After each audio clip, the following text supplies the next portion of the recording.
Hi. So today I'm going to play Have You Ever Seen the Rain by CCR, which is a really old classic rock song that I love. I grew up listening to it. Both my parents love CCR. Even through my high school and teenage years, this is a song that I've always just loved. It's a really good song about knowing that a storm is coming and being okay, knowing that there's going to be a sunny day on the other side, similar to thunderclouds, except thunderclouds is more about being in the storm, whereas Have You Ever Seen the Rain is more about the impending storm. So I think that's really cool. I'm excited to play this song. I think there's a real art form to old classic rock, and this song, I'm just playing a simplified version, so it's only four chords. It's G, C, F, and A minor. So come along for the ride. I did a couple dry run throughs. I'm still trying to figure out if I actually need to play like one note or four notes. So I'm going to try it both ways.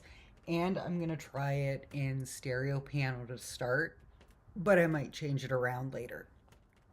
Also, I'm doing something new with my hair today because I wanted to do something other than a bun. So, if you like it.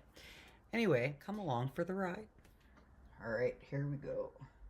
Oh, that starts really quick. Okay, hold on. The feeling I get every time I listen to this song is like when you're out and about and run into a store, and by the time you come back out, it's a thunderstorm. I don't think that's right. Unprepared, caught in the rain, and you're figuring out how to get back to your car. You can stay inside where it's warm and you're dry and try to wait it out. This way is the most comfortable. Maybe you're somewhere where you can buy an umbrella. Okay, I'm gonna go back a little bit. I think I figured out the instrumental, but you know what? I'm just gonna restart it. You'll have to pay and you might still get a bit wet, but you don't have to wait as long. Or you take your chances and run for it.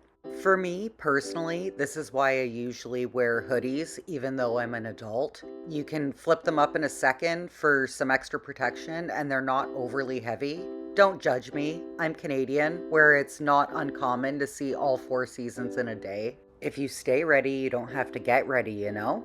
The point is, everyone has a different approach to how they would proceed in that situation. None of them are better than the other, just depends on what every individual chooses to prioritize. For me, it's usually time, so I'm willing to run through the rain to get to the car. Sometimes the rain stops, but you can see more clouds coming in the distance, and you know you're just in the eye of the storm. Then what? Do you try to outpace it so you stay within the safe zone? Again, this is all a matter of personal preference. For most of my life, this is where I would make an extensive effort to stay. It's comfortable, it's dry, and it's not as chaotic as outside. I wanna know, have you ever seen the rain? I wanna know, have you ever... Oh, I messed it up. I was so close. Coming down on a sunny day. But I've come to see the value of maybe not taking that approach all the time. All right, not bad, but we'll run it back. I think I'm figuring out the intro, but it's going to take some getting used to, but it'll come with practice, so it's fine. And what happens when you're in the eye, but everything outside of that is spinning so fast you can't see where you're going? My new thing is going full Glenn Powell and twisters. Head toward it and hunker down as it passes, because it will pass. When a metaphorical twister hits your life, there will be a ton of wreckage. Things will be hard to recognize. It's disconcerting and will feel like you're back in the eye of the storm, not sure how much damage awaits on the other side. When it's over, so they say, it'll rain a sunny day. I know, shining down like water. I wanna know, have you ever seen the rain? Constantly feeling like waiting for the other shoe to drop or feelings of impending doom are pretty common in my world.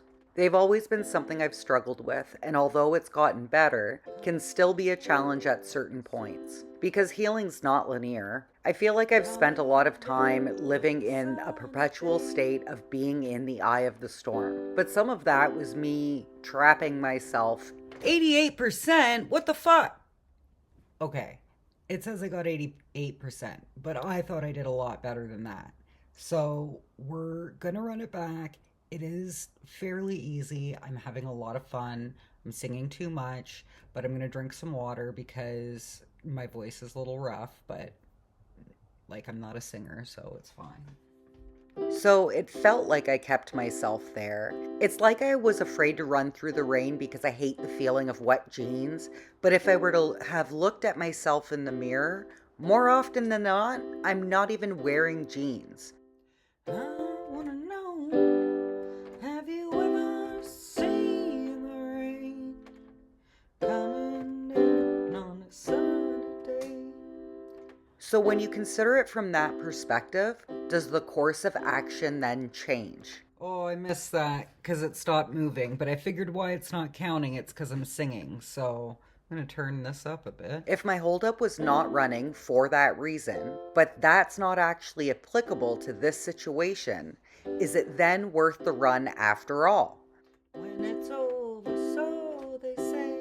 Who knows? Maybe it'll even be fun.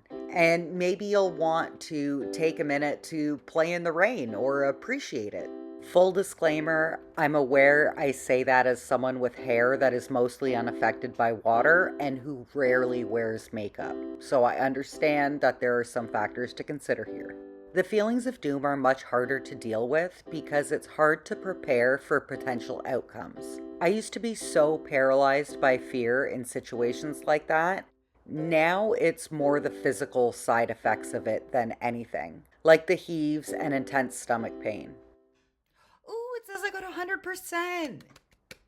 I'm still going to run it back because I'm still struggling with that intro and I'm still singing too much and I'm still working on the actual timing with the song in my headphones. So we're just going to run it back a couple more times. The biggest difference for me, as with most ways I deal with things now, was refocusing on what was within my realm of control.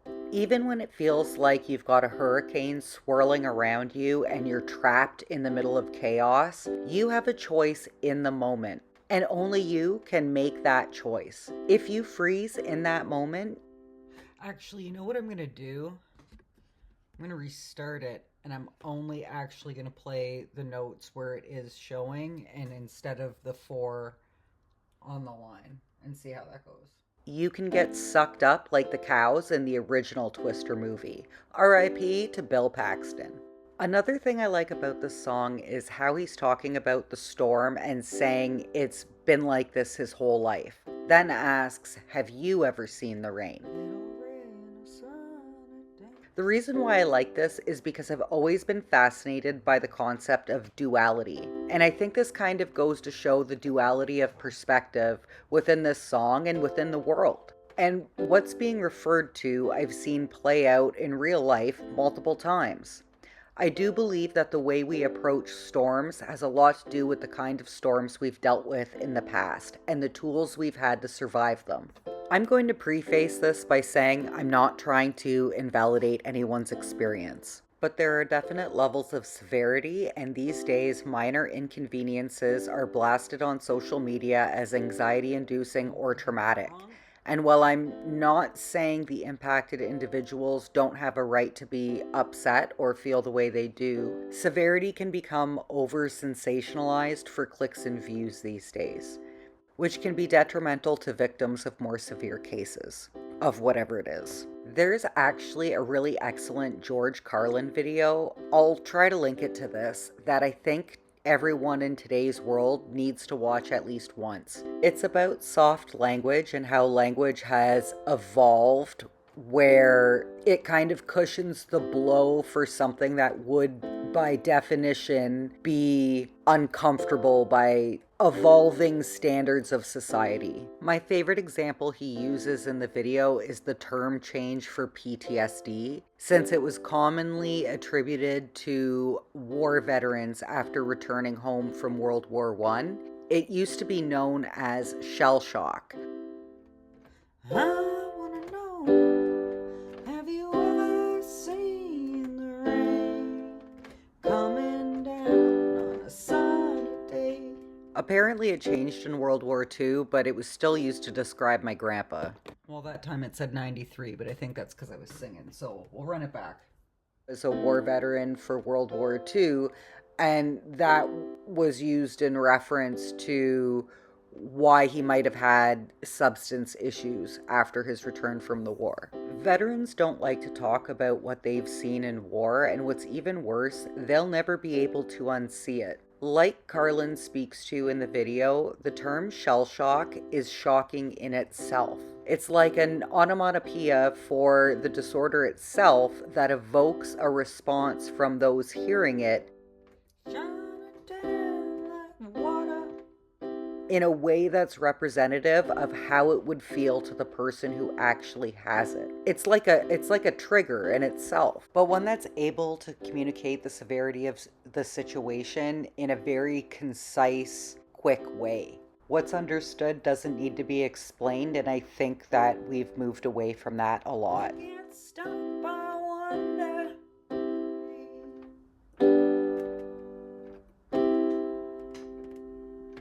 93 again? What? And I'm not saying any of this to downplay the term PTSD. I think it helps people understand it a lot better. But also, like in the video, if you change the meaning of words because they're quote unquote too harsh, then how is anyone ever going to understand the severity? I would argue soft words don't do us any good. If anything, they put us in more jeopardy because we don't see how bad things can be. I was way too excited about that. Okay, let me restart it. This is like the classic rock equivalent of a beat drop. In my opinion, this has significantly contributed to our aversion to uncomfortable things, situations, or conversations. The softening has been so extensive that everything that isn't absolute agreement sounds harsh. This is what the toxic positives tend to hide behind. Anything that sounds too harsh is bad vibes and should be avoided at all costs. I recently heard the term delusional positivity, and it's my new favorite thing. And I think how it's different than toxic positivity is that it's more indicative that things aren't always great, but we're not going to pretend. And we're going to maintain optimism and hope through whatever challenges come our way. And I think that's a more beneficial approach moving forward. Look, I know the world is kind of a raging dumpster fire right now and things are looking pretty bleak. And I'd be lying if I said I haven't cried about it a bit. Okay, so it is fairly easy. I'm having a ton of fun. The beginning instrumental is a little bit hard, and then in the chorus there's like a part where it's like, have you ever seen the rain? Da da da da da. I wanna know. And in that part in the song there are extra chords. So I'm not sure if it's because I'm playing the simplified version. That would be my guess. But there are more chords than what I'm playing based on what I can hear. So that's what I'm struggling with, because this is still a fairly easy version, but the song itself is more complicated, if that makes sense. So we're just going to do a couple more run-throughs. I'm getting better with timing. I'm not getting better with singing, but I'm having a lot of fun, and that's what matters. So come along for the ride. I have no idea what's going on from day to day or what it means or what the implications will be, and that can be a super scary feeling. And right now it feels like being on the very edge of the eye of a really thunderous storm. It's easy to let the thoughts of fear and bleakness consume you, and it's natural to want to pretend like it's not going on or it's not that bad. But let me tell you my latest super wild tinfoil hat conspiracy theory. What if it doesn't have to be as bad as we're making it out to be? What if we were able to not be assholes to each other enough to try to think about this collectively, logically, and based in reality? The point is that there are always things you can do to try to navigate through a storm. Sometimes the eye keeps you safe long enough to catch your breath, evaluate, and come up with a quick solution or game plan. Most important part of that is the solution. You will stay stuck if you don't have one and much less control of the outcome. If you don't take the opportunity to make the move, life will make it for you. Where I think people who have been through more storms have a bit of a benefit here is the experience to be better equipped and well prepared when they hit the next time. When the storm hits, do you know who those people often turn out to be? The first responders, the ones that go back for others, the ones who try to make sure everyone gets out safely. Chances are they do it because they know what it feels like or have had to face the realities when no one comes back for you. There's something pretty profound in laying in the debris of your life's wreckage after a major storm, just being thankful to be alive. In that moment, it doesn't matter that you're buried under rubble. It doesn't matter that you might have a broken limb, that no one came for you, or you were just left there, because you survived. Even if you don't know what's coming next, you still have the opportunity to try to figure it out. Okay, 96. You can let the hurt and fear of being left there haunt you well after the initial storm, scared and worried about the next one. Or you can use your survival as a testament, and everyone will be more calm and composed if they have the confidence that someone will help them or they'll be able to help themselves if they get stuck in the next storm. Then they too will be more likely to be able to pay it forward after that. 96% again. Okay, one more time. Just like how harsh words become cringe and uncomfortable so rapidly and everything induces anxiety, acts of kindness, understanding, grace, and compassion can spread just as quickly. And you know what's even better? They have a longer standing impact and will help lay a more solid foundation once all the debris is eventually cleared and you're able to rebuild. So, if you're worried about how to navigate in the next storm yourself, the best advice you can get is from an experienced storm chaser. And if you need one, I volunteer as Helen Hunt. Yay! 98%. Okay, so that last run through wasn't as good. I only got 98%, and I got 100 a couple tries ago.